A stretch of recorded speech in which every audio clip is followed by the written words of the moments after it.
રાજકોટ શહેર police commissioner Shri Brajeshkumar દાસર અને additional police commissioner Shri ચૈતન્ય મંડલિક sir દ્વારા રાજકોટ શહેર વિસ્તારમાં ગેરકાયદેસર હથિયાર વેચવાવાળા માણસોને પકડવા માટે રાજકોટ શહેર ક્રાઇમ બ્રાન્ચને સૂચના આપવામાં આવેલ હતી।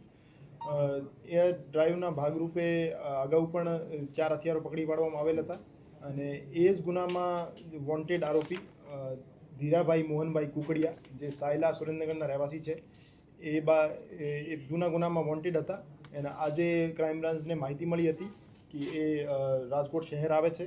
તો રાજકોટ શહેર આવતી વખતે માલિયાસણ ચોકડી અને સોખડા ચોકડી વચ્ચે એમની પાસેથી 4 હથિયારોને પકડી પાડવામાં આવેલ છે। એમની પાસેથી કુલ 4 હથિયારો જેમાં 2 દેશી બનાવટની પિસ્ટલ છે અને 2 દેશી બનાવટના તમંચા છે। આમ આ રીતે 4 હથિયારો પકડી પાડવામાં આવેલ છે અને એને ત્યાંથી અટક કરીને રાજકોટ શહેર ક્રાઇમ બ્રાન્ચે વધુ પૂછપરછ માટે લાવેલ છે। એ જે આરોપી હતો એ જૂના એક ડીસીબી પોલીસ સ્ટેશનનો ગુનો હતો જેમાં વોન્ટેડ પણ હતો। એ ગુનામાં પણ એની અટક કરવામાં આવશે અને એ આરોપીનો ગુનાહિત ઇતિહાસની વાત કરીએ તો ધજાળા પોલીસ સ્ટેશનમાં એના વિરુદ્ધ એક મારામારીનો ગુનો દાખલ થયેલો છે।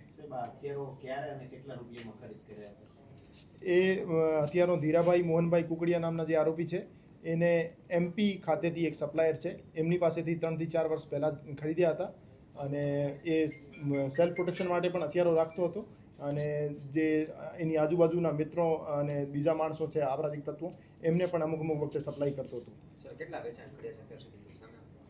જૂના ગુનાહિત ઇતિહાસની ચેક કરીએ તો એમાં 4 હથિયારો ધીરાભાઈએ સપ્લાય કર્યાનું ધ્યાને આવેલ છે અને એ હથિયારો કોને આપવાના હતા અને યા પોતાના સેલ્ફ પ્રોટેક્શન માટે જ રાખવાના હતા એ બધું પૂછપરછ દરમિયાન સામે આવશે।